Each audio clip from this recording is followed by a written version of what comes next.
السلام علیکم معزز ناظرین، اگر آپ ہمارے چینل میں نئے ہیں تو ہمارے چینل کو سبسکرائب کر دیں تاکہ ہر نئی آنے والی ویڈیو کا نوٹیفیکیشن آپ کو ملتا رہے۔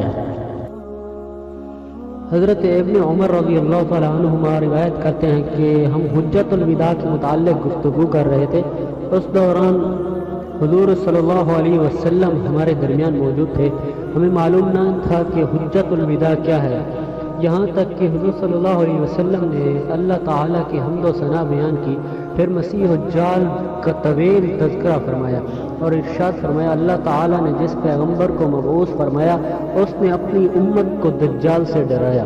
نوح علیہ السلام نے اس سے اپنی قوم کو ڈرایا اور ان کے بعد والے انبیاء علیہ السلام نے بھی، اور اگر وہ تم میں نکل آئے تو تم پر اس کا حال مخفی اور پوشیدہ نہ رہے گا، بلکہ آسانی سے تم پہچان لو گے۔ بے شک تمہارا رب کا کانا نہیں، اور وہ دجال بلا شبہ دائیں کانی آنکھ والا ہے، اس کی وہ آنکھ گویا ابھرا ہوا انگور ہے۔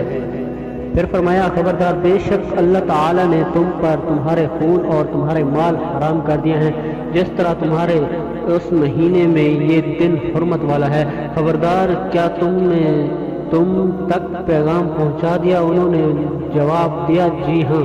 آپ صلی اللہ علیہ وسلم نے فرمایا اے اللہ تو بھی گواہ ہو جا، اے اللہ۔